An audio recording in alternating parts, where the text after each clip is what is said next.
It's that time again. It's the Berkey and the Badger Board Game Babble Show. It's going to get wild. It's going to get wacky. It might even get a little zany. We're going to talk about board games and the board game industry. And, you know, we might talk about anything else we want to talk about.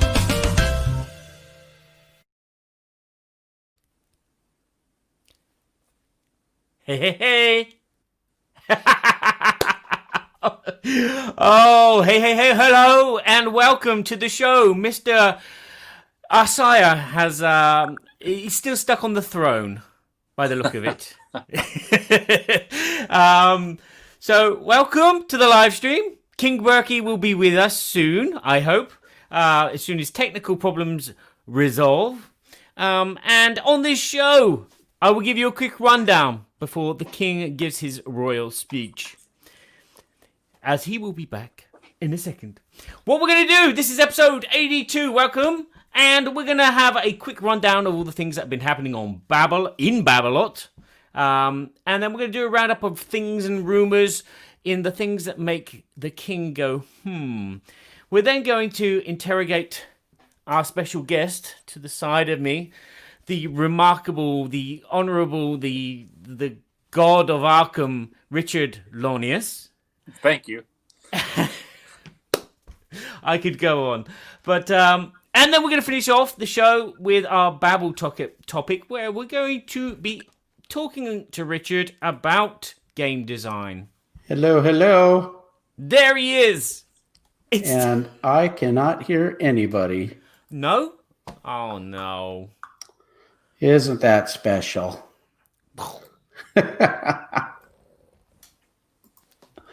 Can you hear me all? Yes, we Yes. can.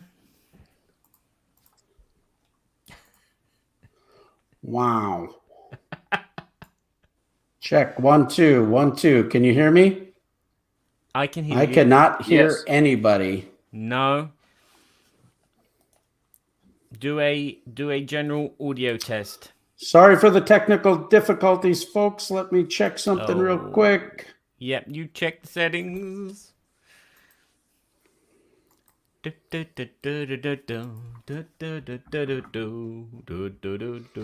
For some reason, it said my internet went out, You live out in the sticks. but I cannot hear you guys. No, I'm going to leave the Okay. studio and try to come back in. that's a good idea. And while he's doing that, I'm lost without him, Richard. We can talk about anything you like. Okay, let's talk about your wall that you have on the back there. All right. It's covered which part of in- it?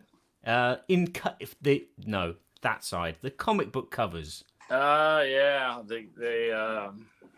Those are just different comic book covers that, and a painting of Cthulhu my daughter did for me back there. Wow. With Arkham and a bunch of Cthulhu stuff on the table back there. So, So you'd say you were a comic book fan. I'm a big comic book fan. Always have been. In fact, when I first got out of college, what I really wanted to do was go to work for Marvel. But I'm not talented enough to do that. So. No, but you have other talents. I mean, I'm sure you wrote all those cards in Arkham Horror. Oh yeah, I did, and I have decent art, but the comic book artists at Marvel and DC and those places are incredible artists. I mean, their speed, their ability to interpret text and put it into action is just amazing, and it's a great skill.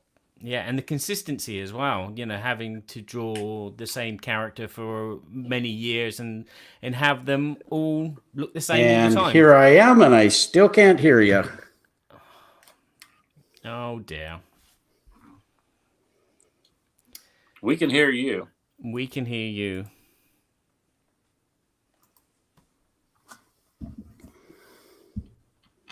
Have you gone into the settings? Well, where's the chat for Berkey? Private chat. Have you gone into the settings? Check. 1, 2. Kick out, edit, mic settings. I might be able to do something from here. Automatically adjust mic volume. No. No. I can't do anything from here. The control room is jammed. Most interesting episode ever. Would it help if I drop out and come back in? Would that have any effect? Check, No, it shouldn't have any check, effect. check.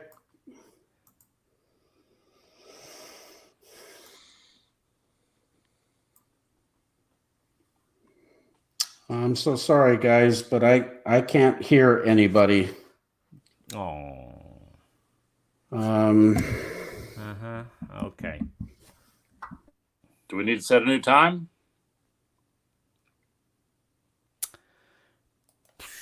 Possibly. Reschedule. Check 1, 2. Can you hear me? Yes. Yes. Can you hear us?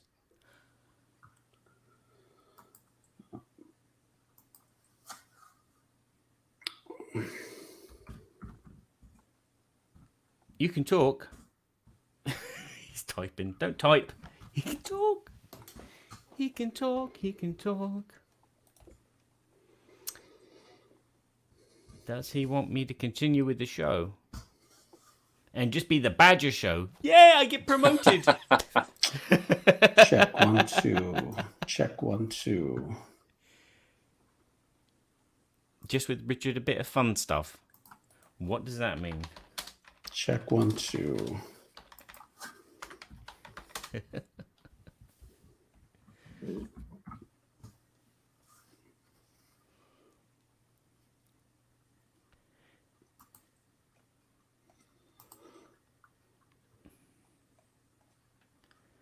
He always has to move his computer from one room to another, and every time he does this, something changes on his computer, and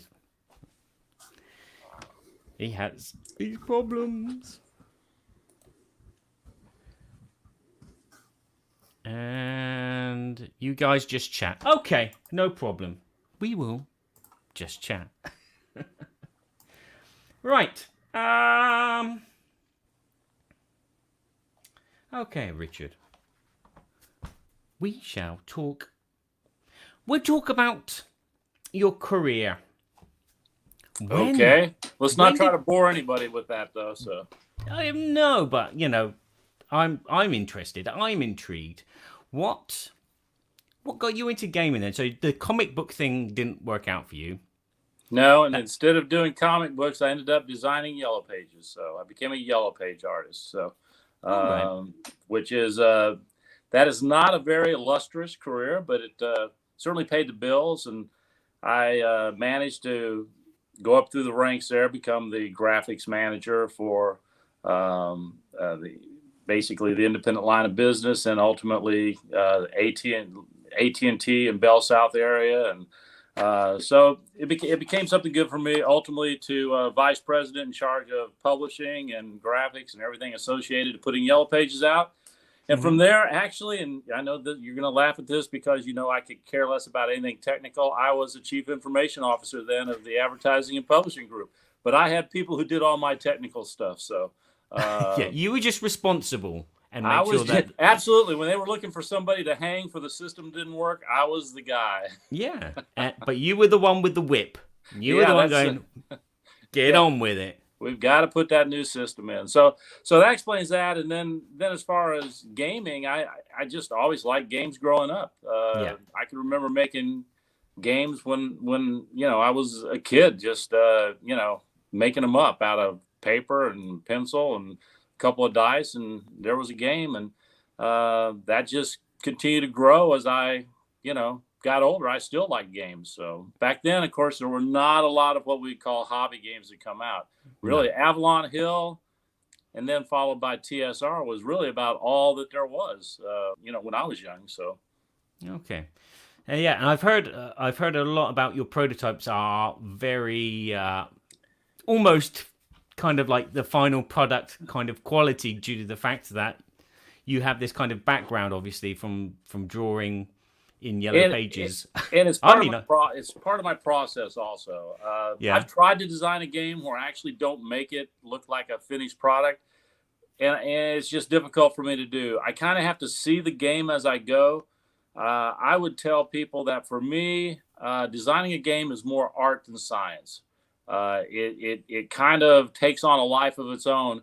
And usually the idea that I start with is not the idea that I end up with, because the game kind of progresses as it goes. It may be in the same, it'll obviously be in the same theme, but the game will change dramatically through the process of design. Because as I'm designing it, I'll say, "Ooh, I like the way this looks. Maybe this could add something else." And I pick different things up, and that works for me.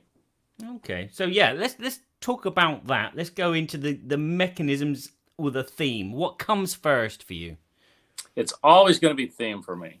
First of all, I see mechanisms. I know some brilliant people who. I think we got Berkey back. Can you hear us? Check 1, 2. No. Can you hear me? Yes. Yes.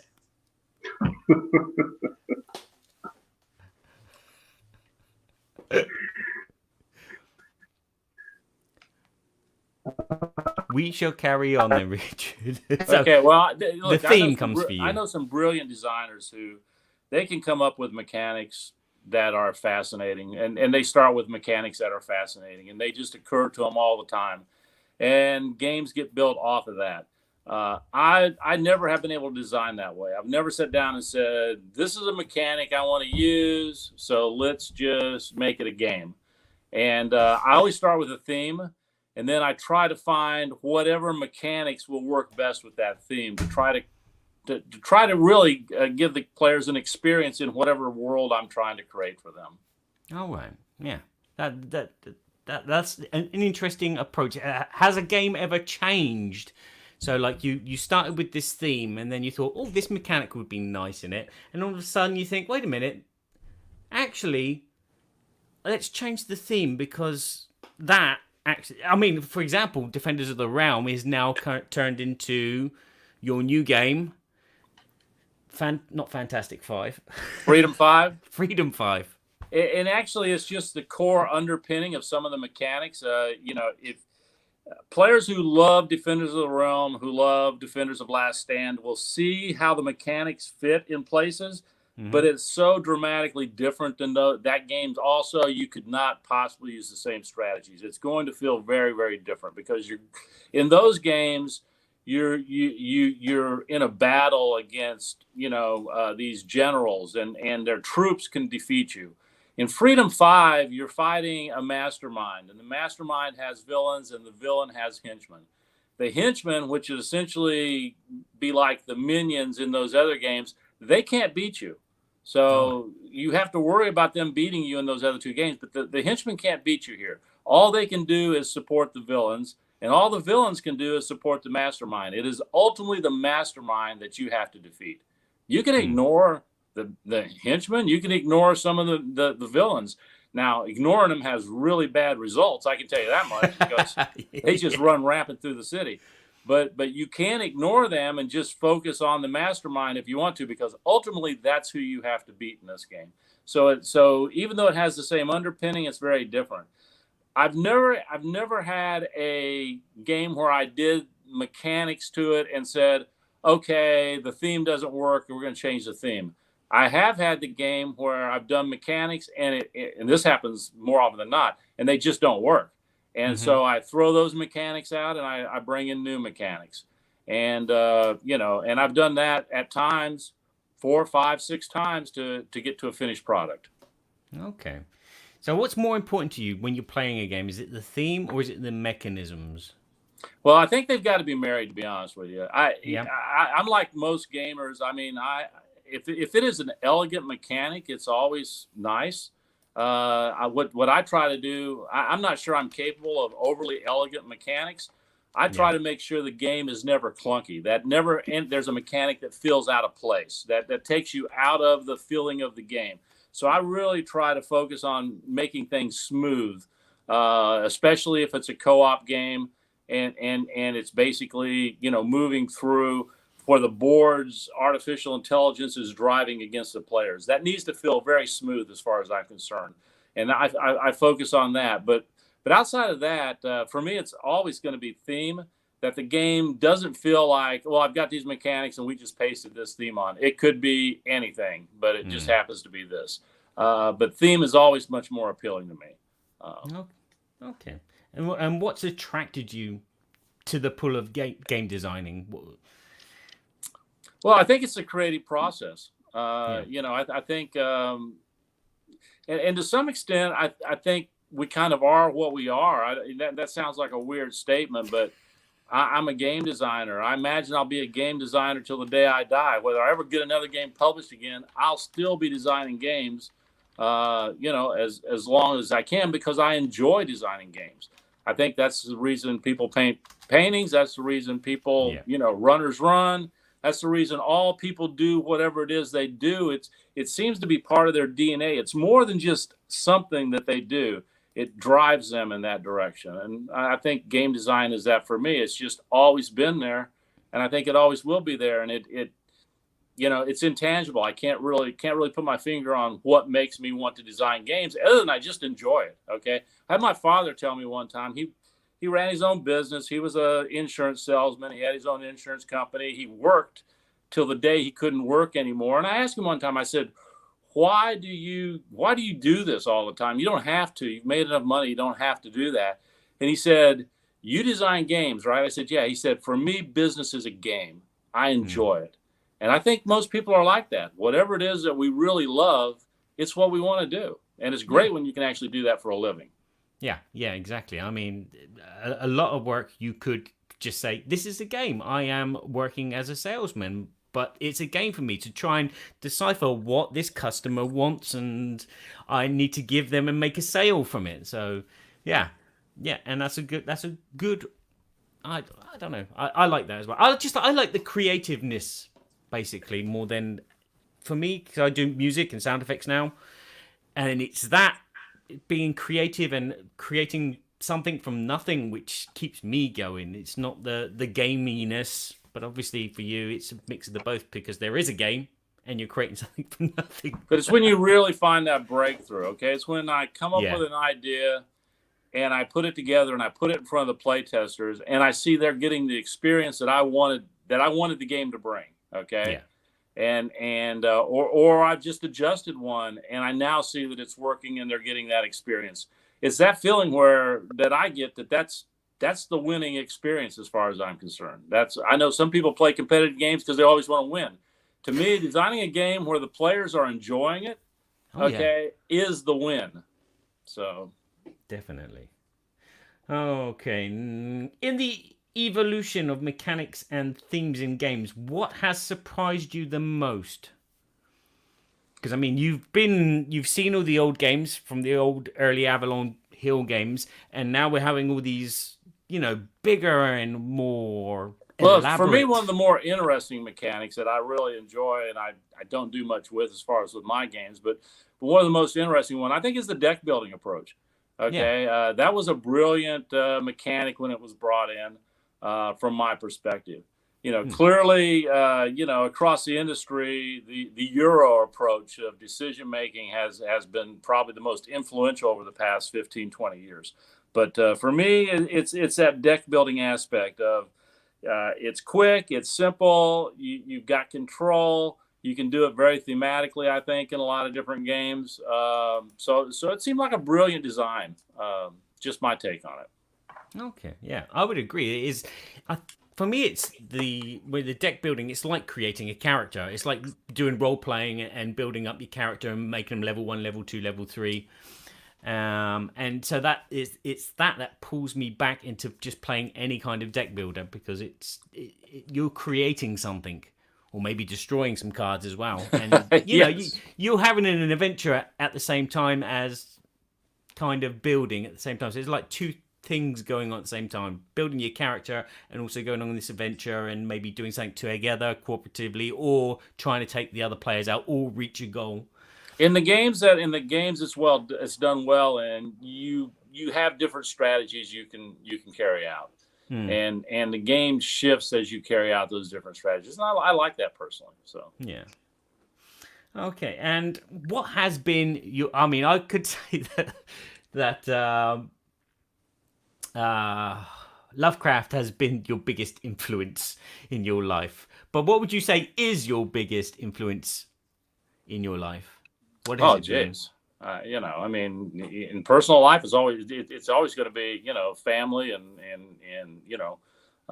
people from church and people that helped raise you. I mean, if you look at that, who influences you, who gives you your values, and most of the time, I'm most thankful that my parents gave me great values. They taught me to work hard, to go achieve things. They taught me that it's not important where you come from or even how much education you have. It's how hard you're willing to work. My dad used to say, the harder I work, the luckier I get.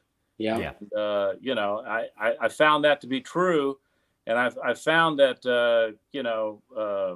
that was kind of the way we're all taught and in my family. And the expectation is that you have to go out and achieve something. You can't, we're not going to, I remember turning 18 and leaving home to go to college and never coming back. Okay. And I think it was the same with all of my three siblings. I remember when my oldest was leaving home and we were talking, we were saying, well, she's not going to come back when college is over. And I remember my mom saying to me, that was the goal, wasn't it? And I'm like, well, yeah, I never thought about it like that because we're sitting here kind of feeling sad. But the reality is that is the goal. And so I think that's probably the most important things, and I think that comes from them, both my parents being raised on farms by people, in the Midwest during at the end of the Depression and all that kind of stuff. So work values was an extremely important part of their lives. Yeah. So you come from a farming background? They both did. Yeah. My mom's father was a farmer and my dad's was a farmer, and neither of them were what I would call highly successful farmers, but they made a living, and they worked hard their whole life to make a living. So yeah. Okay. So there's no farming games coming out of the Richard Launius camp. They like know more about farming than I do. What What I know about farming is it's hard work. You get up early in the morning and you work all the time, so your fate's determined by the weather. I tell you what, I can remember going to my grandparents' house in the summertime, and man, you listen to that weather report in the morning, you listen to it in the afternoon, you listen to it in the evening, because that weather report made a whole lot of difference about what was going to happen the next day. So yeah, that's exactly right. When I used to work in the vineyard, it was like I had my phone on me the whole time. I was looking at the weather. Oh, there's a rain cloud coming. That that thing over there, it's coming this way. I better put my waterproofs on, and it's like head down, cut. Yeah. Do you have any questions, Berkey? On a farm too, out in North Dakota, and my grandparents would talk about the dirty turdies. Grandpa Joe would talk about the dirty turdies, and he would say they were German heritage, and he would say, nothing would grow out there but the Russian kittles. Yeah, exactly. And the Russian kittles, what are you talking about? He says, you get behind a cow and they lift up their tail. They'll shoot those Russian tittles 20 feet. He said, you get out of the way. And I said, Russian tittles? Well, he was talking about Russian thistles, because all they grow was weeds back in the day. Well, the amazing thing is how close all the farmers are, because they are all facing the same thing. You go to those communities and they're all close because, whatever's affecting one farm's affecting the other farm. Okay. But especially back then when they didn't have, irrigation and all the stuff that big farms have today. But, I remember, my one grandfather, he had a tractor. He was considered rich compared to my other grandfather, who had 2 mules, and to do the plowing. So it's a different world. But what I got from all of them is you get up every morning, you go to work, and you work till the sun goes down, and you achieve things. And I think that's of high value. Yeah, that's awesome. Well, thank you. Well, Richard. I'm so sorry, guys, that I joined in late here. Do you want to finish up? I know you kind of started in talking and doing a little bit more of an interview with Richard. Yeah. Is there anything else you want to cover there quickly, Barry, before we go into some other stuff? I'm a bit thrown out by the because I'm not used to starting at the end and going backwards. Because I had my beginning prepared and it was going to lead me on, but now I'm totally doing Yeah, a we're a little handstand at the moment. discombobulated. Sorry about all that, but who said this ever was a professional podcast? And who would give two monkeys a podcast? I have no delusions of grandeur. Well, I remember the first time that I actually got the opportunity to meet Richard, and it was actually at Dice Tower Con. I don't know if you'll recall this, but you were actually demoing a game. I'm forgetting the game you were demoing, but this was about 5 years ago. And I sat down with you for a little bit, and then you told me that you were the designer of Arkham Horror. And I went, oh, you're somebody. I remember seeing you at Dice Tower. Which one it was, I don't remember. All the cons kind of run together for me at this point. Well, subsequently, we've enjoyed a lot of fellowship together at different conventions. And it's just been a real pleasure to get to know you, Richard. I know I've play tested several games with you and Brian Pope from Arcane Wonders doing some things, our sponsor. And I remember the time in Grand Rapids, Michigan. Me too. This was such a fun time. Chris Kirkman was there and several other folks. Kay King, one of the gals that helped us on our Kickstarter, was there. There you can see us. There's Chris Kirkman. There's King Richard. Kevin Wilson. Yeah. Oh yeah. Kevin Wilson. And we're sitting out in this outside area. And Richard, tell us what we saw. Well, I'm telling you what, all of a sudden we started hearing all these sirens. I mean, we're right on the road. We're outside this restaurant right on the road. And there's all these police cars start coming by. And this car pulls over across the street from us. And these police cars come out, like 3 or 4 of them, and block the road. And guys getting out of police cars with assault rifles. And, all of a sudden they get this guy out of the car and take him over to the wall. And we're watching all this go on. And there's a lady walking the dog back and forth. There's all these riflemen behind her. She's between them and whatever the target is. And I'm thinking, well, this is crazy. And, we're kind of watching and we're looking around. Kevin Wilson's hiding behind me. I don't care what you say.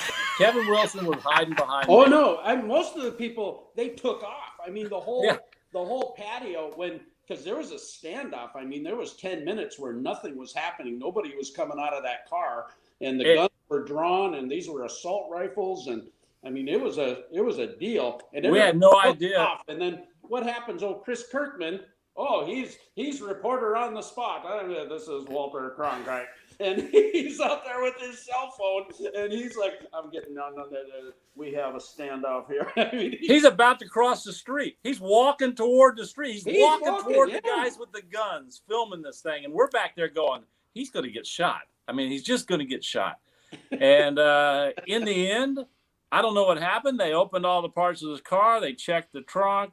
They did whatever they did, and it turned out being not the guy they were looking for. They uncuffed the guy, shook his hand, put him back in his car, and they all went away. And we're like, wow.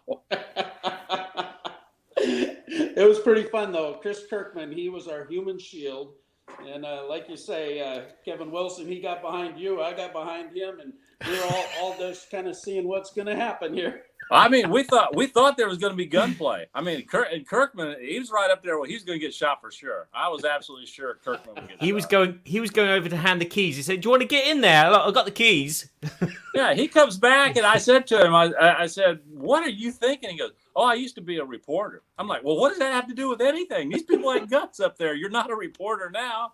But he just went up there. That was pretty amazing. TikToking.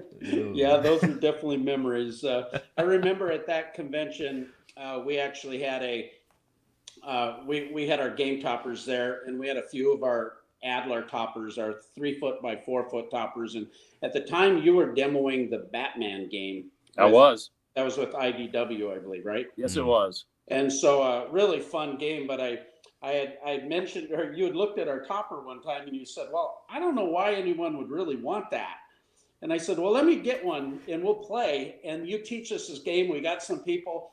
And then you taught us the game. I think Kay King and the other gal, I forget her name now. We were all there playing. We were having so much fun playing the game. And you were helping us so we'd really get the bad guys. And the flavor was oozing out of the game. And we're getting into it. And then all of a sudden you put your arms on the topper and you go, you know, Berkey, this is kind of nice. And I ordered 2 of them. You are my demo tables now in here. I've got 2 Watsons, I think is what I got from you guys. Yep, I think you have two of the Sherlock Holmes, I think. They're great. I love them. For all your play testers, right? Exactly. That's where I've got a formal game room, which has a huge table that'll hold all the Arkham Horror stuff set up from Arkham Horror 2nd Edition. You can play with all the boards and everything. That's how big that table is. And then in my playtest room, I've got 2 Watsons that we playtest on predominantly. Awesome, fantastic. Yeah, it was just all of my experiences with King Richard are always so fun. Oh, we've always had a good time. Absolutely. Well, why don't you, Barry? Why don't you hit us up at the top of the show? Just what we're going to talk about real quick. We've kind of had a little bit of a designer interview time here, but we'll go through our game show, talk about the new Kickstarter that you're involved with, Richard, and a couple things. Okay. I've already done it, but we can record it again because I think I've put a few kerfuffles in there. This is episode 82, the chicken or egg. Basically talking about design. Is it the mechanisms or the theme which lead for Richard? And we've already found out what that is. But you'll have to listen to the end of the podcast to hear what I did at the beginning of the podcast. Okay. So it's the egg, not the chicken. Yeah, precisely. It's perfect. It's perfect. So we're going to have a quick roundup of the things that have been happening in Babble, and then we're going to do some rumors in things that made our king go, and then we're going to interrogate our special prisoner here, who has come from another dimension, in what game is behind the door. And we'll finish off with the beginning bit, which is at the end, with the Babble section about game design, chicken or the egg. Second take was better. So, Sire, what has been happening in Babble for you? Well, Babylot has been crazy busy. We've had some super weird weather in Minnesota. 2 weeks ago, we got over 10 inches of snow in a week, and the temperature plummeted below 10 degrees at night. And that's very odd for late October. Usually we're in the 40s and 50s. And getting 10 inches of snow and then a full week of low temperatures, we're like, oh no, winter's here to stay. And we were not ready for that. And then it warmed up and we went to 70-degree weather. Woo! Crazy. Sounds like winter here. Yeah. You're in South Carolina, right? We dip down to like 50. Every now and then we'll get below, 30, but not often. We're back down today.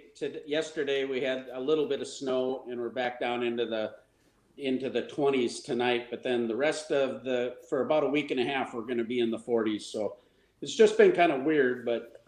And that's why you're growing your beard, to keep your face warm. It's November no shave time. It's deer hunting up here, so let it happen, baby. Mm-hmm. I've told you before, when I come up for Arkham Nights up there.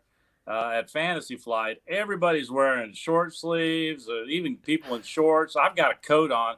Literally, it is sleeting or snowing. We're waiting to get in the thing, and I'm standing there in a coat going, what's wrong with you people? Because they're standing in short sleeve shirts, and they're looking at me like something's wrong with me, okay? And I always ask them, I said, you know what we call this in South Carolina? They said, what? I said, we call this bad winter right here. This is a bad winter right here.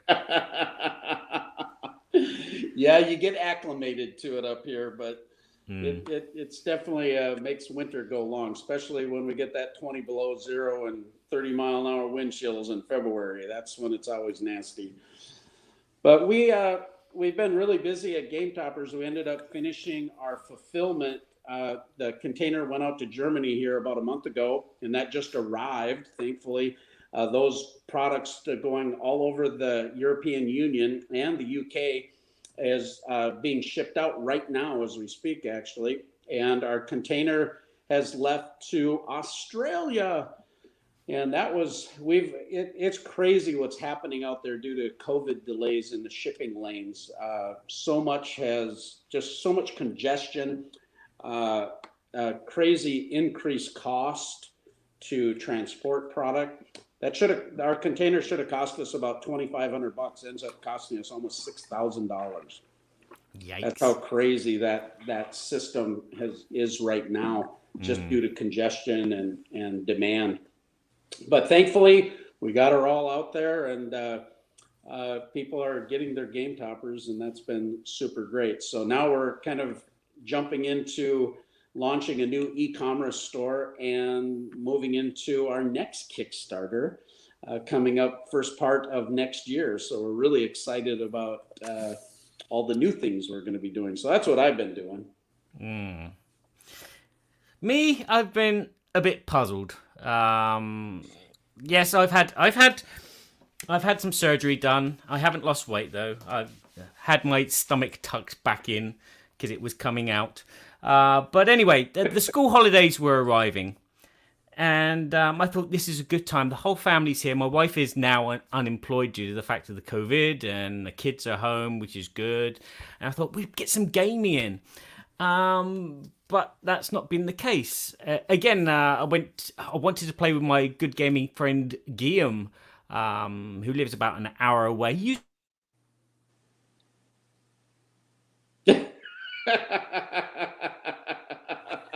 That's interesting. I think it's 2020. I think you're right. We may get hit by a meteor before it's done.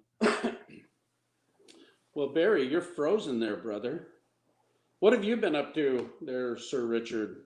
Well, life's been pretty much the same for me. I've been busy working on stuff for Freedom 5. I designed, I love NASCAR, so I've designed several NASCAR race games. I just wanted to take the theme and design as many different kinds of games as I could with them. So I did that for a while, and have 2 or 3 that are very fun. Not even really looking to publish them, just made them for me and for the people, but they've been very popular at the game store. So we stayed busy, but a lot of work on Freedom 5, because that one's consistently grown in terms of story arc. And as story arc grows, I've got to make sure that all of the gameplay, not only works, but is fun and exciting and moves forward with the players. So he's back. He's back. Yes. So to rewind. So yeah, I was going to organize some time play with my good friend who lives an hour away. But unfortunately they caught COVID in the holiday, so I couldn't go and see them. And it's like, okay, right, at least I have my family to play with. But no, my daughter, who normally, when you say to her, do you want to play a board game? She goes, yes, I want to play Defenders of the Realm. Honestly, Richard, Good choice. She loves Defenders of the Realm. She just loves being the sorceress and choosing her color before she goes and takes on the monsters. And she's very proud of the moment that she knocks out one of the big bosses, and then the second one, and then we lose because the land has been tainted. Every time. But no, she doesn't want to play a game. And my wife, she doesn't want to play a game either, because on our dining table, which normally can fit the whole of Arkham Horror plus 2 expansion boards, is covered in a 6,000 piece jigsaw puzzle, hence I'm puzzled, of the Sistine Chapel. Oh my gosh. Yes, she decided that while she was unemployed, she was going to do this 6,000 piece puzzle of the Sistine Chapel. So there is no gaming going on here whatsoever. But luckily I have bucket loads of music to do, soundtracks and sound effects. So I am keeping busy in that end. But So Richard, do you do much virtual gaming with Tabletopia or anything of that nature? No, not really. I don't. I'm not much on virtual. To me, it's got to be tech. And I have to tell you, COVID really hasn't had much of an effect on us here in South Carolina. My life this year, for the most part, has been normal. We went to Disney for a week before it started. We went to the Edisto Island off of South Carolina for a week, I think in June or July. We were in Galveston for a week down in Texas. Now that Texas was locked down in terms of you have to wear a mask when you went in any place, but other than that, it seemed to be fine. Got to see probably my daughters locally and grandkids more often than I normally would see them. Which is nice, and we have done a lot of gaming. And then really our close friends just haven't been that worried about it, so we've just continued to get together, and nobody's really gotten sick. Now my daughters are nurses, okay, and so my oldest daughter, she did get COVID. Was not really bad for her. She was, I think, fairly sick for like 2 days, but they had her back at work within 10 days, so. Go figure. My grandson, he's 17. He got COVID from her and didn't even know he had it, but they tested him, told him he had it. He was thrilled. He didn't have to go to school for 14 days. Didn't have to go to work for 14 days. So it was the happiest time of his life all year, I think. And and he never really even knew he had it. But I know it can be bad. A lot of people it has been bad for. I think it hits different people different ways. It's funny because my son-in-law, they keep saying, well, why didn't he get it? Okay. And he claims it's because he's O positive, which, by the way, I'm O positive. And now they say that's a myth. But those of us that are O positive, we just put out there that that's a myth because we know that we're like really better than everybody else. That's why it doesn't affect. I'm joking for those of you online. I'm joking. Okay, so it's a superpower. We can't help it if we have the blood of the gods in us. Okay. Are you left-handed as well? If you're O positive, you can just go dancing anywhere you want to because that's pretty much you're good. So I have a question for you, Richard, shifting gears just slightly, but talking about Arkham Horror and the Cthulhu mythos is something you're pretty well adept at. If you were to see a Cthulhu game map, what would you envision it looking like? What I would love is Cthulhu's head rising up over one corner with waves coming off of it and some ship, trying to get away on the far side. Probably that would be if I was going to do the especially the Cthulhu, he's rising, and this ship is in the middle of this stormy water trying to get away, good luck with that. Well, it's kind of interesting that that's exactly what you said, because that's the vision of something we have in the works, actually. Oh, that'd be great. Kickstarter. That'd be great. It's that would be a nice looking game mat for it. So kind of, you can do a lot of different themes, but I would probably go with the classic Cthulhu, so kind of a dark background scape. Yeah, it wouldn't have to be. It could be even an off green type thing, with the waves kind of just silhouetted there to kind of show where they are with the ship steaming away. So it looks kind of silhouette there with the only real dark, colorful piece being Cthulhu rising out of the water. Mm-hmm. It can be done a lot of different ways. There are some artists that can do a great job. I'm sure of that. Yeah, I'll have to maybe consult with you a little bit. Oh yeah, I'll be interested in that one for sure. Well, I think we can move right on to the section, things that make the king go, It is this one, I think. This is the Board Game News, where King Berkey reflects on some of the current things happening in the board game industry. Some may be good, some may be bad, but they're all things that made our king go,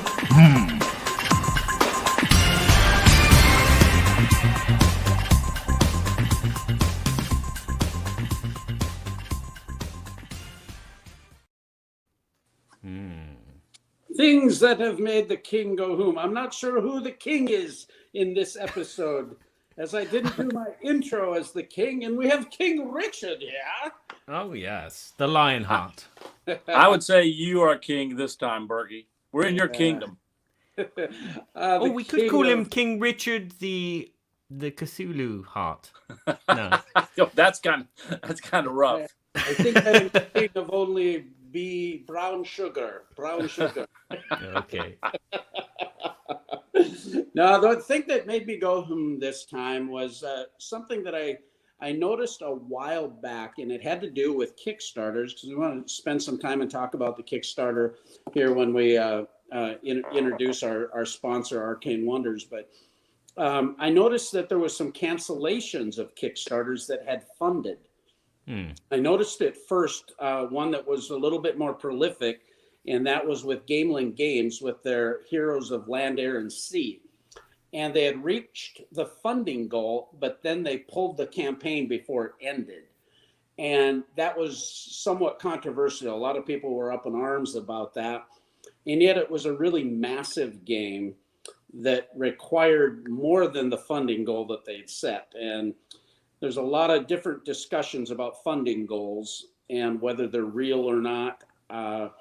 In a perfect world, I think we'd want them to be the real goal to accomplish what you want. But if your funding goal is too high and it takes you too long to get there, you tend to lose all of the momentum and all of the algorithms that Kickstarter uses to populate that information. I found that true with our Kickstarter as well, and from a lot of other people that I've studied. Well, recently, Gatekeeper Games, John Rott, a good friend of mine, had the game King's Armory, and it had not reached the funding goal yet, but he decided that after about a week into it where the campaign had stalled, that he needed to reboot and he needed to readjust some things. And what's made me go, about it is, I don't know if this is a good thing or a bad thing. I tend to have personally a little more understanding for the creator, because I realize that sometimes there's a lot of things that have to happen in order for it really to be profitable for you to make it happen. And in the case of Gatekeeper Games, I'm not exactly sure what his real need was dollar-wise to make it really sing or not. But that's the thing that made me go, what do you think about that, Barry? I think it's a strange one. I've known companies to pull the plug because the funding is, as you said before, is not going the right way. They're not getting up to they're not getting generating the steam that they need to arrive at their goal before the end of the Kickstarter. So they pull the plug, and then they reboot, and they either lower the price, or they rejigger their game and add in a free expansion. I've known companies to pass their stretch goal and then pull the plug because, as you said, again, it's the momentum thing. They want to give you more. They want to get more money, but it's not working. They get past the first week, and then, as you say, it stagnates. And then there are companies which will pass the finish time, just about fund. And I've heard a few companies have refunded all the people that pledged, and then they reboot their Kickstarter again, which is not a nice sign. It's not good for those people that had backed it. It's not good for your reputation as a publisher either. It is like you are trying to get more money than you are actually giving. And so for me, that's in the case of Gamelin Games, when they did relaunch, they had made a few tweaks to their campaign and a couple of their offerings so that they had a lower price point to start with rather than just the big all-in pledge. Yeah. And that was probably necessary, but they ended up doing extremely well. Yeah, I think that's one of the things that's you can't do with Kickstarter. If you set up a pledge. I just lost Barry's sound. All right, you've lost I me. can hear him. We've lost. Yeah, you can't hear me. I can hear you. Thank you, Richard. I can hear both of you. Wow. Yeah. Bizarre. Train is gone. Bye-bye. Send me a postcard from Innsmouth. Your sound just came back. Wow. Wow, scary. The 2020. supernatural powers of King Richard are affecting the podcast. Well, I think he's got it set to if he starts to babble, then cut off and then come back. No, I just Yes. Wow. I'm on my iPad now because I couldn't get the PC to work right. Yes, I think that Kickstarter, sometimes you can't rejigger the funding, not the funding, the pledges. So sometimes you have to shut down your Kickstarter to restart it to change the values of your pledges. So if you feel that your game is priced it a bit too much and that's why people are not backing it because you're getting feedback, then you terminate it and you restart it. Yeah, because once you've started that Kickstarter, you're not going to be able to edit those pledges by and large. No. Richard, what are your thoughts on that? Well, I mean, obviously I'm not a publisher, but I've had several of my games put on Kickstarter. Kickstarter is a puzzle. Okay, I mean, it truly is. You want to set your funding low enough that you can say you funded day one. That's an important marketing piece of Kickstarter. And there's no way that the company can publish the product at that, at that low funding level. Also, Kickstarter doesn't seem to soar beyond day 1 and 2 unless you're hitting reward levels. Okay, those reward levels need to be hit on a regular basis. There has to be a certain amount of interest that keeps people coming in, not just day 1 and 2 and the last day, but through the course of the Kickstarter. So I think it's very difficult for companies to calculate that out. And my take on it's always this. I mean, everybody looks at, well, I guess I don't, because I back a lot of games just because, you know what, that looks like that'd be a fun game, or you know what, that's a young company, I'd like to help them out, or whatever, okay? Never do I really think about, I hope they craft this game toward me, okay? Which is, there's a lot of that feeling of support on Kickstarter, which is great. In other words, they're not just supporters. They become like super supporters, really interested in the product, really, really behind the product, okay? And I think that's a great thing. But the publisher has to deal with the fact that they have to still make money somewhere along the way, okay? And Kickstarter, for better or worse, Kickstarter's become a place where the more giveaways tend to drive, more people to buy. The more miniatures tend to drive more people to buy. So companies do a lot of that type of stuff. My take on it has always been a game's value is in how much fun and how good that game is to play. I want a good looking game and I want it to have pieces and I'd love it to have miniatures if that fits and all that kind of stuff, but it's really more valuable to have all the other stuff. And the Kickstarter world doesn't really operate quite that way. It operates as to, I get 300 miniatures with this and and I'm going to get all 15 new ones now and so on and so forth. And I get that. I bought in for those too. And a lot of times I get those in and throw them on the shelf after I read the rules or play them once because they don't bring that gameplay. And I think gameplay needs to be the most important thing of any game. So I say that as a designer. So gameplay needs to be what people get out of it. And all the other stuff makes it more enjoyable. Okay. But gameplay is the key. And that's really hard to measure on a Kickstarter. So, I mean, I sympathize with anybody running a Kickstarter because you have to calculate so many different things.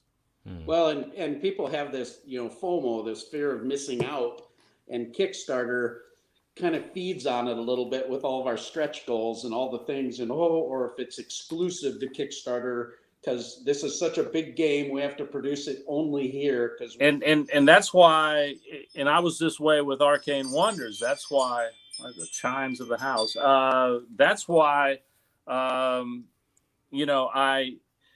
insist that anything that becomes an add-on in a Kickstarter has to be sold by them as an expansion piece or something else at a later date, or when it comes out. If it affects gameplay, it has to be sold.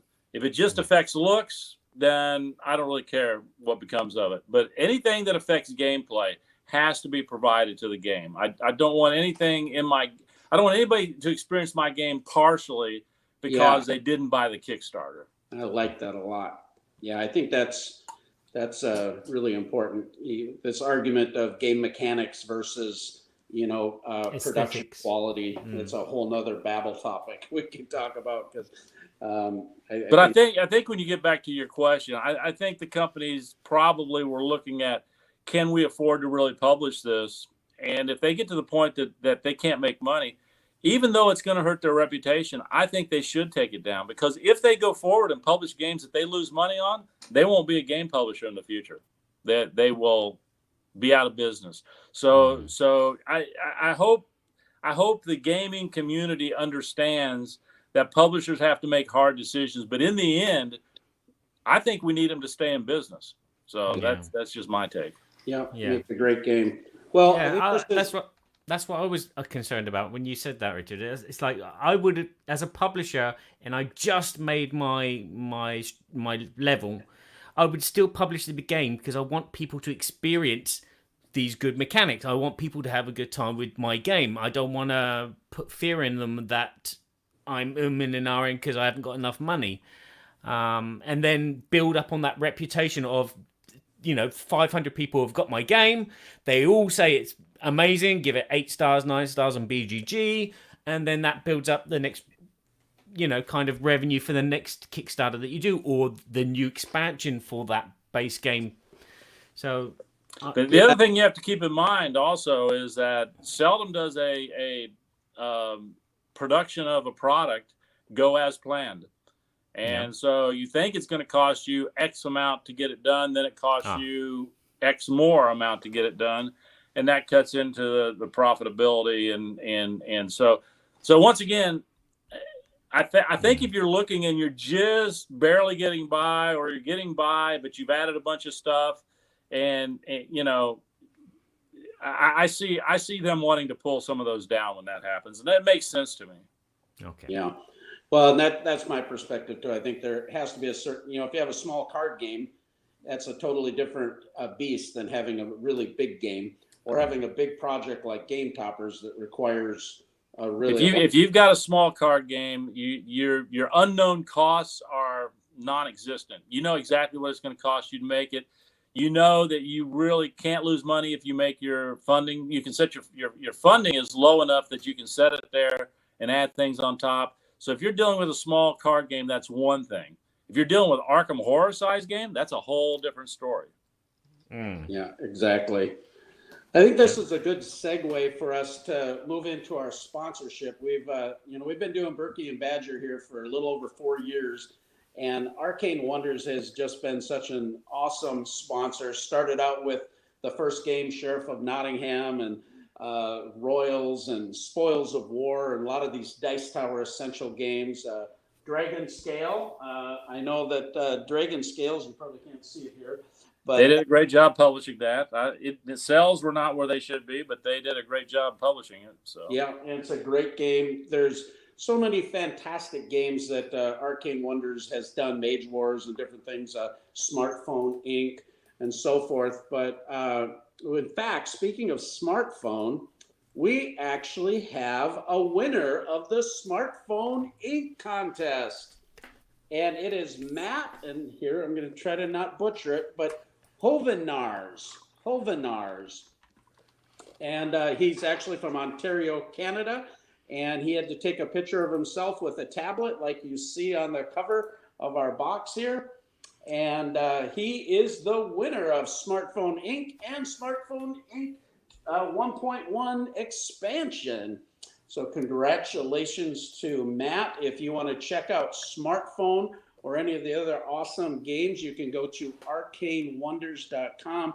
But we want to take most of our time about this sponsorship to talk about the fantastic game that is Freedom 5. And we have the designer here, Richard Launius. I know there's also some co-development and designing with the Stadler brothers. Yeah, Adam and Brady Sadler designed the game with me. So, well, tell us a little bit about what's going. The Kickstarter has only got 4 days left. It's been doing really, really well.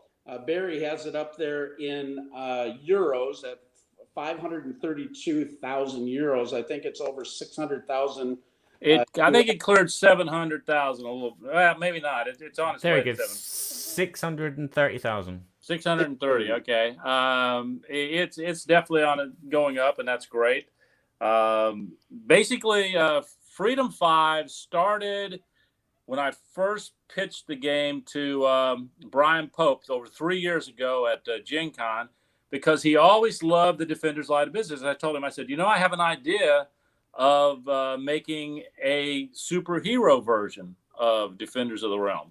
And I kind of pitched the idea to him over lunch. I kind of drew it out on a napkin, actually. He loved it. I told him, I said, look, no commitment on your part other than I will design the game. I will show it to you. If you like it, you got first choice. If you don't like it, it can go away. And then the next day I had lunch with Adam and Brady, and they, of course, have always loved Defenders of the Realm, both of them, which I've always appreciated. And they're great designers, spent their early years with Fantasy Flight.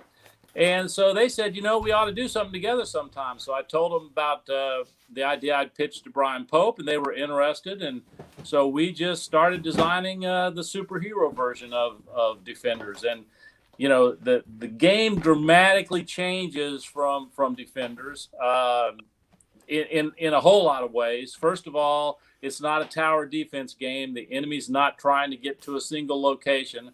There's a single mastermind who's, each comic book who has their own plan of what they're trying to do. Then they've got supporting villains that, are on the board, moving around to different locations, creating anarchy. And if they create too much anarchy, that causes the mastermind plan to move even faster. There are henchmen, on the board. Similar to minions, but not like minions, because, basically as they overrun the board, they move on to whoever their villain is, and they provide additional support to them there. You cannot lose to the henchmen, which is a big difference. And probably the other biggest difference is every hero has their own deck of power cards. So you're not drawing from a group deck. They have huge powers of each color. They can also use those cards to ultimately attack villains in the mastermind with. But so each character is extremely unique in the deck they have and how they go about cleaning up the villains. So now I see this is set in the Sentinels of the Multiverse type. It was, but it was not originally games, set right? there. After we completed the first design and we met with Brian Pope, and he said, yes, I absolutely want this game. It's fantastic. We had a conversation because we had created heroes and villains for the game. And I told him then, I said, I love the Sentinels universe. I would really love it if we could do this game in the Sentinels universe. It'll take some redesign to do that, but I would love to go and have to put that work in if we can come to an agreement with, the guys at Greater Than Games. And, of course, I've worked with all of them before. And so we talked to them. They showed some interest. I went ahead then and actually recreated the game in their universe even before we had them on board to show them how the game would play using their heroes, their villains, and their world. The whole board got recreated, and everything got recreated. So that took me about another 6 months to do. So we're like a year and 6 months into the game now. Wow. And so we sat down and we play it with Christopher and 2 or 3 others from Chris Kirkman was in that group that we played it with from the Greater Than Games. They liked what they saw. Christopher kept telling me, I really like this, but I don't know if I have time to dedicate to it. And I told him, all you have to do for us, Christopher, is provide kind of, oversight as a creator. Make sure we stay on target. I will do all the stuff, and I will make sure it treats your universe properly. And we ultimately, when about 6 months later, came to a deal. And over the last year, we've been working to get this game ready to go on to Kickstarter. So it's been a 3-year project. I mean, obviously, I've done some other game work in there, so it's not been the only game I've worked on, but it has been the longest game design of anything I've worked on. And it has, I think it's in its 9th version. So that's how much redevelopment, we've done over time. And I think we've got over 400, maybe 500 hours of play testing in. And we still, are continuing to play test it, because as we bring new heroes in, we have to make sure everything continues to work. We're still looking at things to, okay, this little piece still we think is a little bit clunky, even though it doesn't bother our current play testers. We think when it's mass market, that might be something we want to change. So we're constantly looking at that and addressing it. The game is hard, okay, because it should be. It's a co-op game, but what it requires is the players to use their powers as their hero, and they have to find ways to key off of each other, okay? The heroes work together, but they all have different abilities and different focuses, and if they use those together, they'll find themselves able to beat any villain. Now, the nice thing about the storyline is we've created comic book arcs. Obviously, Christopher and his team have been helpful on that. And whether you win or lose, if you're playing the campaign game, whether you win or lose, you advance to a different comic, okay? Or you advance, the story advances. Mm-hmm. And you may gain hardships that'll affect you in the next one. You will get new cards. You will get bonuses that affect you in the next one. There are little side quests. We call them, I don't know if we're going to call them quests. We haven't finalized the rule book on what we're calling them yet. I like to call them the meanwhile effect. Meanwhile, across town, so-and-so is doing this. And if you achieve those things in certain chapters, you'll either get a bonus in your current story, or you might get a head start on your next story because you know something about the next villain or something like that. So it's got a lot of that type stuff. When I originally designed the game, we were going to have 3 comics in the base game, and then we were going to sell comic. Each comic is a scenario, comes with a mastermind, comes with a villain. Could be the same mastermind and some of the same villains because it's, it arcs. But in the Kickstarter, I think we're there 10 or 12 comics now, okay, which is 3 story arcs that we put into the game. Each one of those stories has envelopes or a box that you'll open afterwards that will add new stuff to your game as you go. It is not a legacy game, which means you can put everything back in the box and play all over again if you want to. It is a true campaign game. So that gives you a feeling for it. And you can do superhero stuff. Like in Defenders of the Realm, you would never go after a general by yourself. You would never. No. You would always have to team up, and you can team up here. But you know what? If I'm walking around and I don't like Fright Train and I just want to hit him and I've got 5 red cards, I just go in and hit him. Okay, he deals 2 damage to me, but I might have done 4 or 5 to him, and he doesn't heal. So, he'll get some minor healing possibly in the counter strike after attack, but other than that, he's not going to heal those points. So, if you feel like a superhero want to go smack somebody and go on with it. So you mentioned that you're playing off one another's powers when you are dealing with different player counts. I'm not sure. Do you have a solo version of the game too? You can't. Actually, there's one scenario that's simply a solo one where it's a side adventure, and it's where Ambuscade is hunting superheroes. I've said it to you could play with more, but it's designed as a one-on-one. He picks one of the Freedom 5, and he's trying to hunt them down, and it's just them against the other one. And neither can heal. There are special abilities that might make them heal, but they don't get to use any normal healing in that particular game. So the villain's not healing, they're not healing. It's one-on-one. I call it kind of the Die Hard version. Yeah. I've got you trapped in this city, and we're going to end it. One of us is going down. And but you can play it with just one hero if you want to. I don't advise one hero because you can't cover a lot of territory, and you do lack certain skills. But the system is designed to where it doesn't care how many players are playing. you carry out your turn, then the villains will carry out their turn. Then the next player will carry out their turn, then the villains will. So if it's just me, I go, villains go. I go, villains go. Now, if I was going to play solitaire, if it wasn't a design scenario for solitaire, I would probably play with 2 or 3 heroes, and that'll give me some synergies between them. It'll let me cover more ground. It's just kind of more fun, and it's not overwhelming. Okay, you have 5 actions on your turn. You always start your turn in your private life. You can spend as many actions as you want in your private life doing private life type things.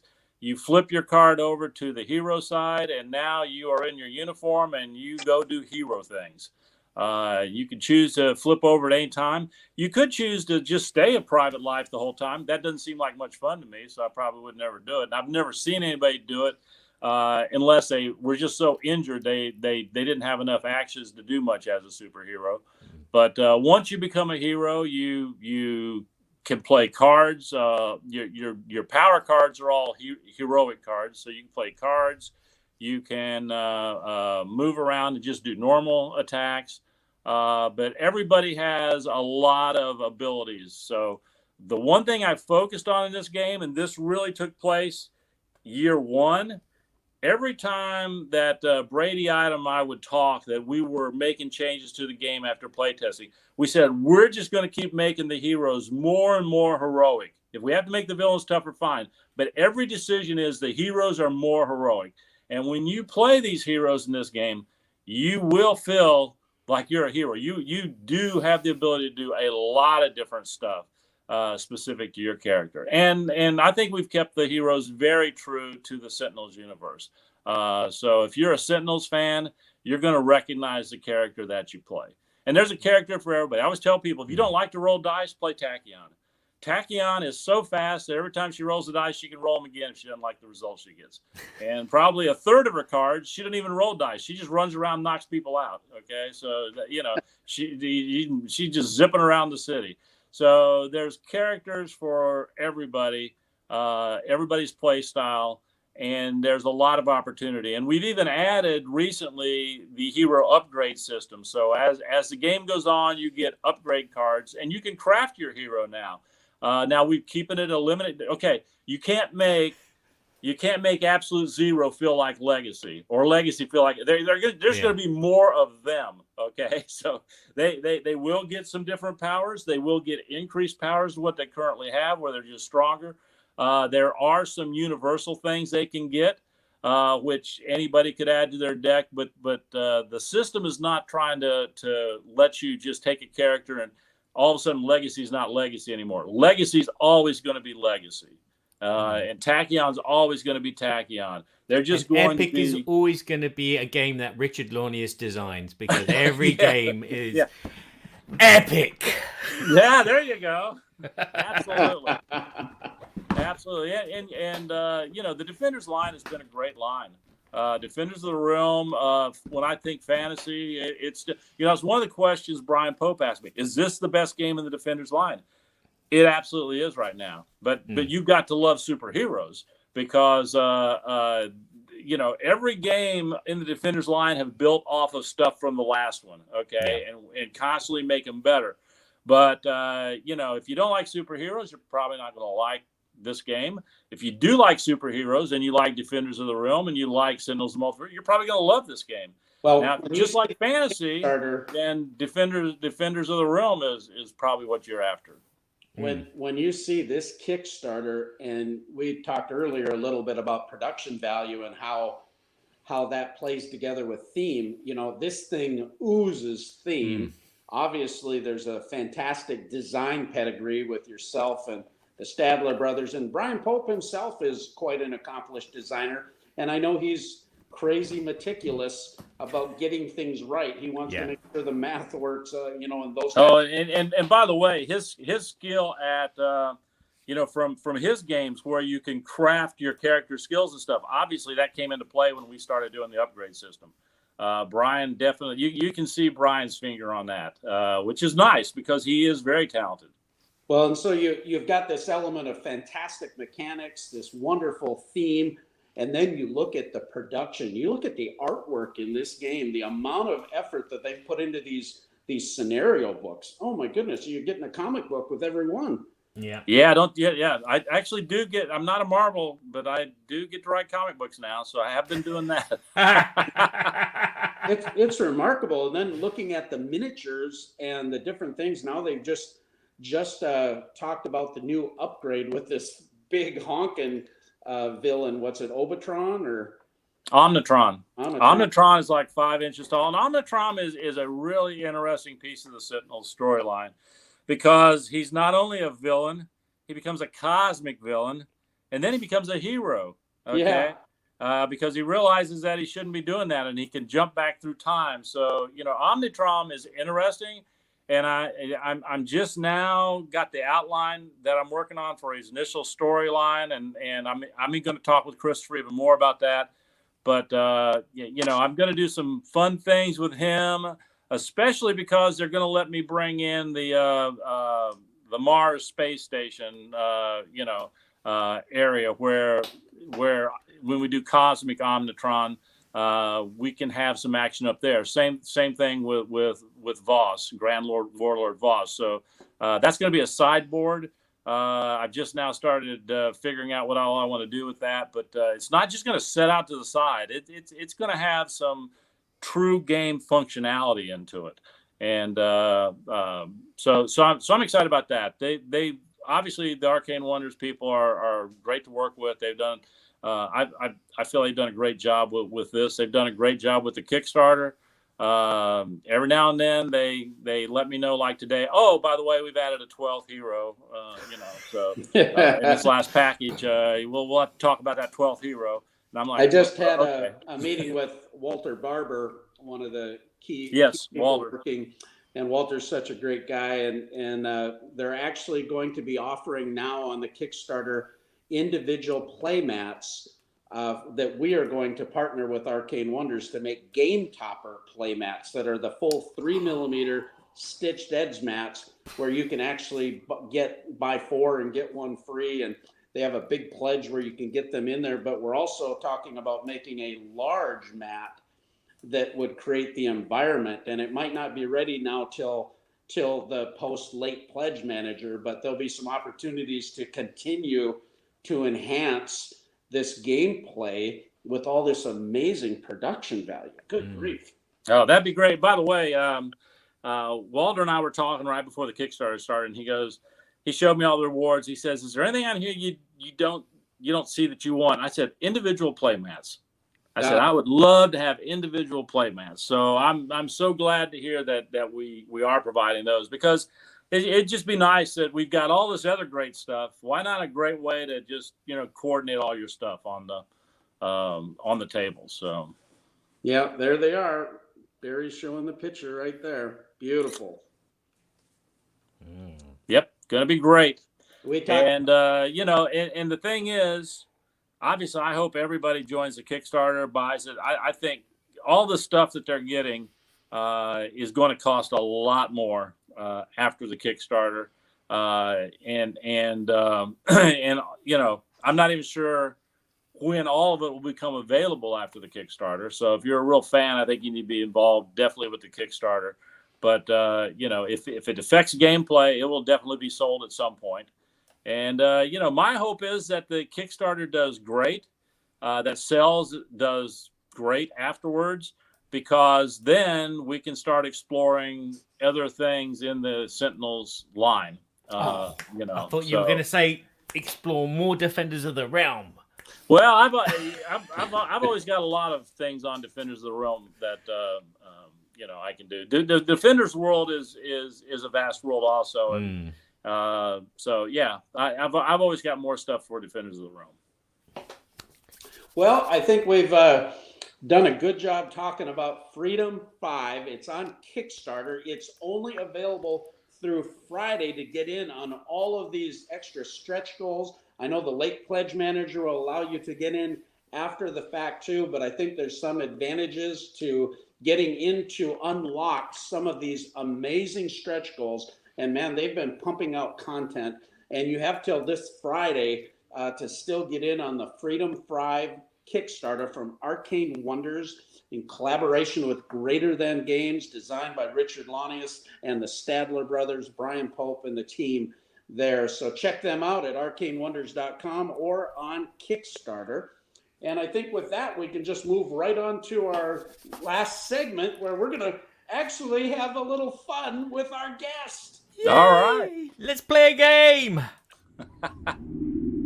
Someone in Babylon has been a very naughty person and been thrown into the dungeons of Babylon. But Berkey and Badger are nice people, and they're going to give them 3 questions to try and worm their way out of their prison sentence in What Game is Behind the Door?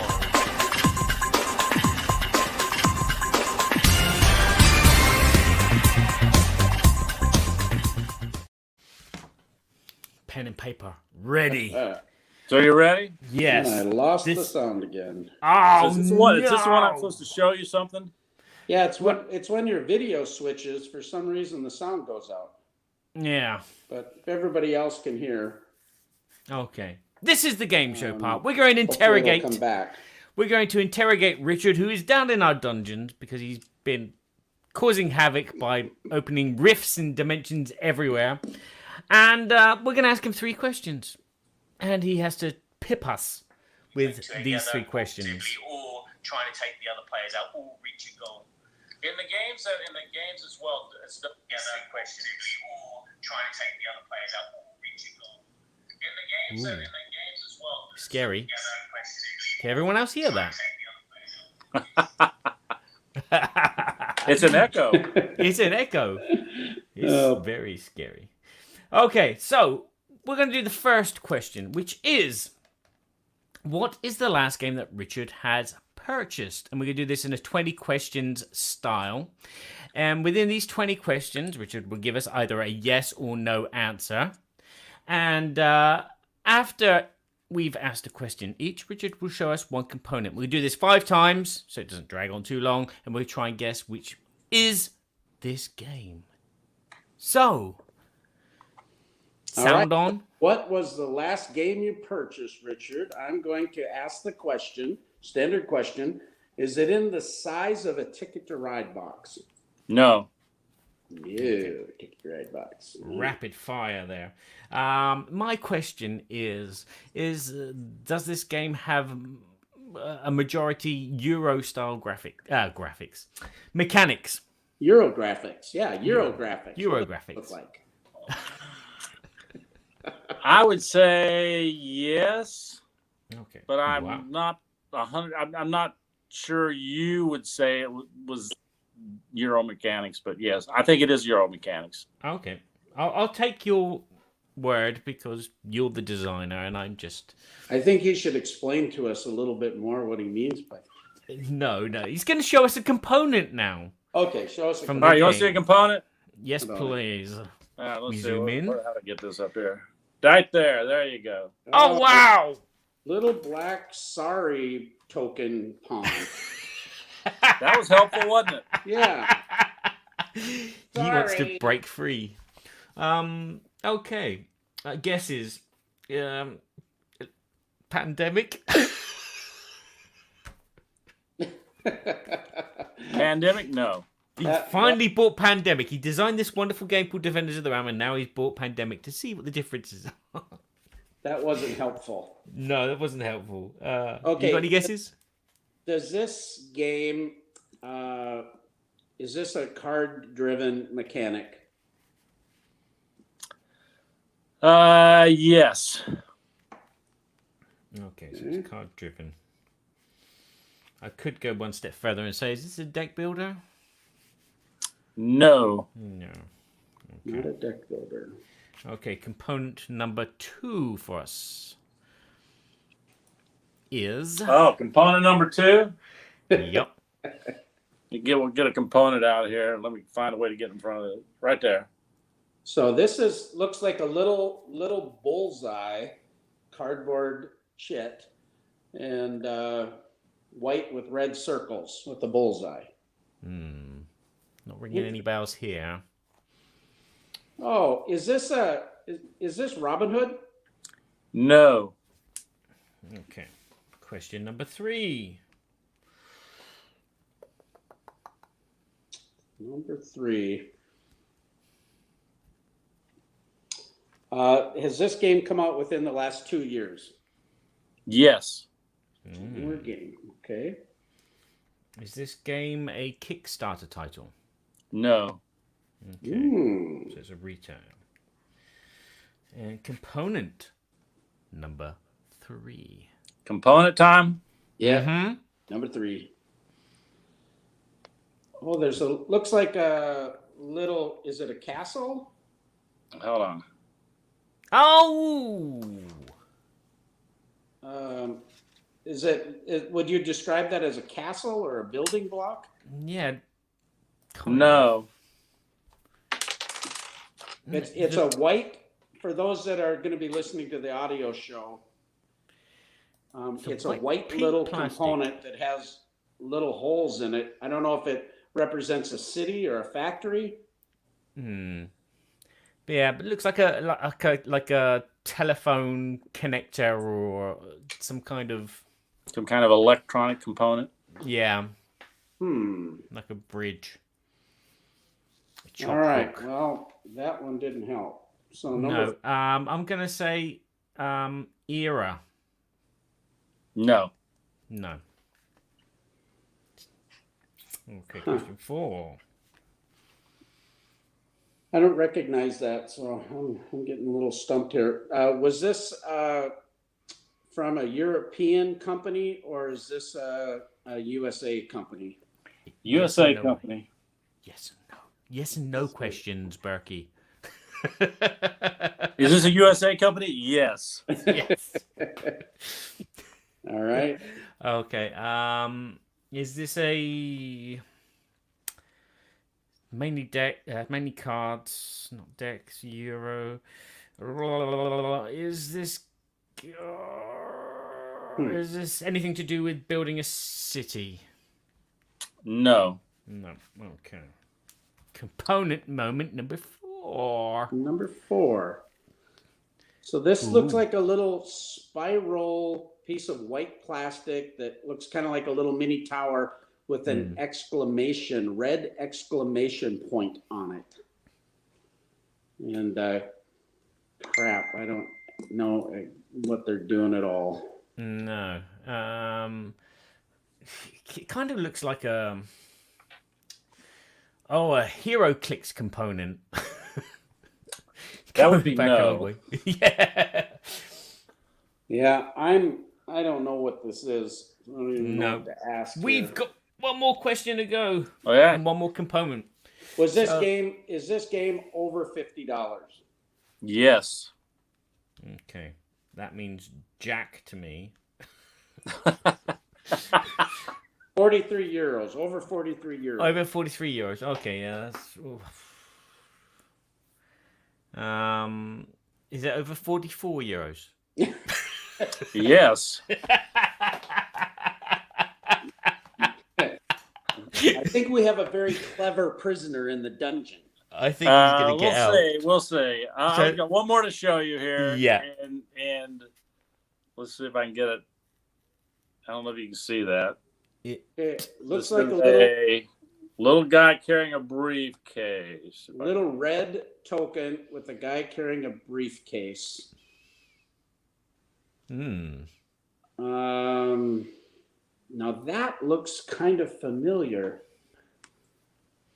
So obviously the black token was a tracker of time.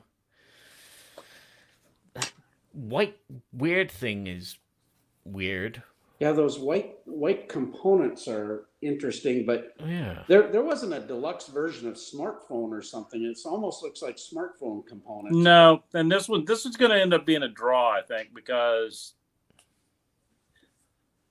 I will tell you your first answer was partially correct. Pandemic thingy. Roman? No. Not the Roman time one. There was the man with a hat, a trilby, and a jacket and a briefcase. So it must have been I can't think. Why can't I think? Pandemic. The Middle East one. Sentinels of the Multiverse Pandemic. Pandemic Legacy Season 0. Is that what it is? Zero. Yes. Season 0, where you deal with Russian spies. Okay. It's the Cold War. It's not the Z's. Yes, I saw. I, Yeah. I almost gave it to you, but that would have taken all the fun out of it if I'd have given it to you on Pandemic. And you got to do the whole thing. Yeah. You're actually chasing Russians in this one. Okay. So why did you purchase this? I just got it last week. It just came out. Z-Man Games. Mm-hmm. And this is one of the things I like in it. When you put me back on, I'll show you one of the items I was gonna put on there. Go for it. Actually, you A have your own passport, Oh wow. and in your passport, you will actually put a picture up here, and the picture that you choose, you actually can put disguises on. They actually have like a whole sticker page. So you pick your guy, but then you also can wear disguises and things on top of it. Oh, so Richard could have a luxurious beard. Yeah. And Kabuki was pipped. She didn't know what it was. Yeah, we never fool Kabuki. No. So Richard that did. you had, but I figured you had to have the full name, not just the partial. Yeah. So Wow. why did you purchase this? Are you a big Pandemic fan? I'm actually not a big Pandemic fan. I do like the pandemics they've done in different eras. I do like Pandemic Rome or whatever I think was interesting. Pandemic Cthulhu, they did a good job on that one. Pandemic I think is a fine game. It's more of a puzzle than a game as far as I see it. But I the legacy piece that they put into them have been pretty good. But this one hit my interest. I really like spy stuff. So, this one, Cold War spies, early 1960s Cold War is what this one's all about. Mm-hmm. And you're controlling a set of spies, and they're moving spies around on the map, and you're trying to carry out certain missions that it has a legacy effect depending on whether you succeed or not. Haven't played it yet, picked it up, but think it looks interesting. And obviously, it's a couple of great designers on it. So, Yeah, right. So, All right, part Great. number 2. Part number 2. Richard's leading 1-0. What game is he most excited about getting? And then in this one, he's going to do a doodle. And he's a bit of an artist, as we found out earlier. He's drawn for Yellow Pages. And so he's probably pre-prepared a picture. Am I correct? yeah, I have. I just sketched out something fairly simple. Let's see if I can get it in a place where you guys can see it. Yes. Can you explain? All right, so let's describe this, Barry. It looks like the Ark of the Covenant. It's very There's well. a lantern on top of it, but it also looks like there's a map behind this throne or altar that has a map. X marks the spot is in one corner, it appears.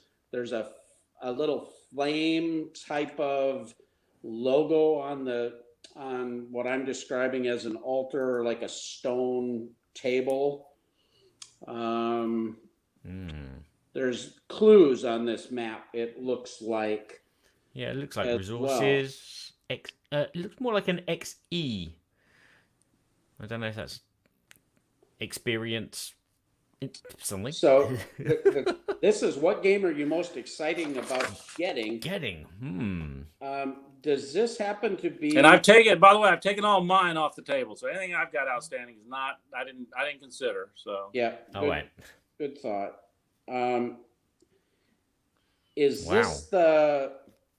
Oh, why do I always forget the name of this? But well, you've already named half of it. Okay, treasure map, coffee table lantern game. The thing in the middle you said was a what?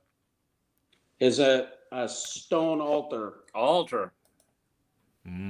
Altar. Now that you know there's an altar, you have half of the name of this game. Altar. Alter Ego. Alter. Defenders of the Altar. No, it's not one of your games. Sorry. Alter Top. Alter Ego. Alter Quest Altar Quest. by the Sadler Brothers. It's I love their games. They do a great job. They have this hero system that they've developed where you've got your own deck of cards to define your character, kind of like the Sentinels have with theirs. And that's the newest one. Should come out in the next month or so, I think. Okay. And you've obviously played it? I have not played it. I played all their other stuff. Brook City's probably my favorite of the ones they've done, but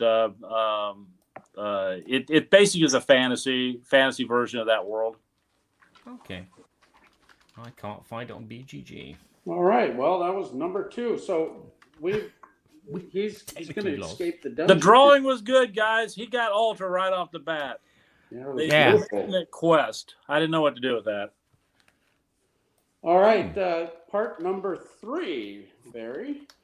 Yes, part number 3, he said, still searching for Altar Quest. Very intrigued.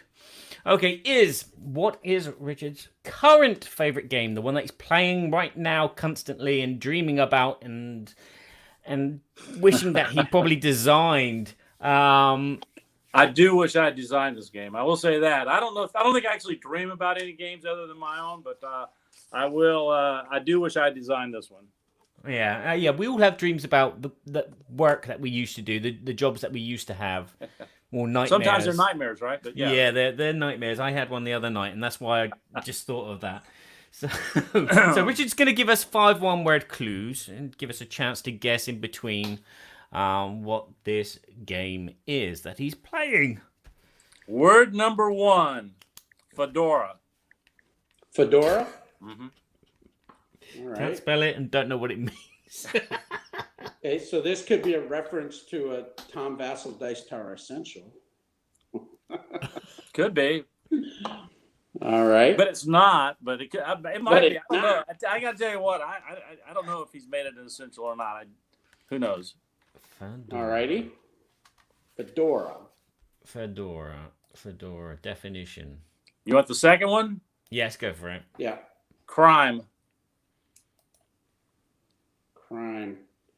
Okay, I'm going to say this is a game I actually played with you, with Eric Lang, the designer, at CMON Expo a few years ago. And it was like, is it The Godfather? You know what I mean? It's not, but I did enjoy playing that one with you. That was fun. We had him laughing. I didn't really care whether I won or not. I just wanted to do some stuff, put people in the river and things. You know, Luca Brasi sleeps with the fishes. That's a great game, though. So, yeah, no, I did not do that one. All right, you ready for your third word? Yes. Yeah. Leverage. Okay, so we're blackmailing, we're doing stuff like that. There's crime, there's thugs. No. This is kind of an old game, though. I don't know, but Cargo Noir? It is not, no, but that's a good one. That was a good guess. I'll pass. You got a guess, Barry? No, I'll pass. Fourth word, casebook. Casebook, okay. How about Detective City of Angels? You got it. Detective City of Angels. Oh, well done. Brilliant design. Oh, That, Kabuki also. that's from Lucky Duck Games, right? No. That's from Van Ryder. From Van Ryder. That's right. Van Ryder Games, and you know the stories are excellent. Gameplay is fantastic. Whether you're playing solitaire or whether you're using a chisel, it's just a really fun game to play. It's very thematic. 1950s cops. You know what? When I bought it, I knew I would like the theme, but I didn't know if I would like the way the game played. And every time I play it, I enjoy it even more. Wow. Yeah, I think Stephen Bonacore had this as his favorite as well. Oh yeah, I sent a note off to the designer not long ago saying I think it's a masterpiece. I just think it's a masterpiece. Yeah, I love what AJ and the whole team does over there at Yeah. Van Ryder. They just do some awesome stuff. Just a beautiful game, fun to play. You know, not easy to figure out, but it doesn't have missing pieces like sometimes you run into with some games. If you do all the right investigation, you will be able to piece it together. Okay. I am tempted. Yeah. I like the fact that you can lean on people. If you don't think they told you the truth, you can lean on them, and if you are right, you get leverage on them, and if you're wrong, then they create stress. So, you know. Cool. Well, there you go. Richard pipped us twice. 2-1. 2-1. Well, you nailed that last one. You got that last one there. Yeah. I'm And you sure- almost had the pandemic one, so you just were not in the right ballpark on that one. I'm never in the right ballpark. I'm in the Go away, racket ball. park. Well, thank you very much for that wonderful insight, Richard, into what games interest you, what games you love, and what games you'd like to design. It's always going to be thematic games that are going to draw me to the table, and if you can play a game co-op wise, that's always appealing to me. I like a competitive game, but you know what? It's more fun to just sit down with friends and play where you're all trying to achieve the same goal. And if the game is a good game that you've got to think through and strategize on, I really enjoy that. Yeah, you're going to have to give me some tips for the Defenders of the Realm, because I've never beat it. Defenders of the Realm, keep the minions under control. I can give you that fit right now. You're losing because you're letting the minions get out of control. I blame my daughter. Pick your shots at the generals. Keep the minions under control. Yeah. Unless they run fast. And they arrive in Monarch City in like 5 turns. It's like, That can no! happen too. Sometimes you just have to take your whooping. Yeah. Reset the game. Lovely. Well, it's been a pleasure as always, Richard. Thank you so much for taking the time to be on the show. And thanks for talking about all the stuff that's happened with Freedom 5 from Arcane Wonders. I think it's really an exciting campaign. It's one of the more exciting campaigns I've seen in a while, actually. Just their updates and everything has really been... It's one of the few designs I've had, beyond, I guess, Arkham. It's, and that's just kept my interest. Of course, Defenders has too, just kept my interest year after year. And so that's a great thing, because a lot of times you design a game, you put it out there, it's fun to play, and then you go off and do something else and you're not drawn back to it. But this one here has so many options, so much depth to it that you can play it a lot of different ways. And even though certain mechanics, are familiar, the feeling can be very different. Not just because of the comic, but playing the same comic over, there's enough variability that you could have something totally different happen to you. So, Yeah. I get so many emails, and I'm like you. I back a lot of Kickstarters. A lot of them are my friends in the industry and different things. And honestly, I don't have enough time to read all these updates half the time. And I've got all the rules updates, and it's like, ooh, that sounds really cool. I want to read this comic book, and I'm not even a comic book guy. They've done a great job with it, and they've been totally committed. I think definitely Brian Pope's driven this way.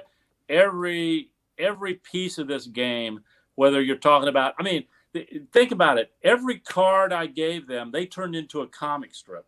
Yeah. So you actually see Tachyon tie her shoes, run through the city, knock somebody out, if that's what her card's letting her do. It's just incredible, far beyond what I ever expected. So It's been a pleasure to come on and talk with you guys. It's been a lot of fun, and thank you for letting me talk about the game Freedom 5 and your passion. Thank you. Well, with that, Barry, feel free to send us on out. Okay, yes, you can find us on his website, boardgametheatre.com. You can find us on my website, boardgameseverybodyshould.com. You can find this on our YouTube channel as well as Facebook. And, of course, you can go and listen to our podcast after I've mixed all the sounds down on Libsyn and iTunes and yada, yada, yada. And if you want to find Richard Launius on social media... Good luck. Good luck! Go to a convention. That's the only place you can see him. That's exactly what I was going to say. Oh, dearie me. That is Thank- so true. I love it, actually. Thanks a I lot, think your- guys. Your Take life care. is probably a little more peaceful than most of ours. Thanks for watching, everyone.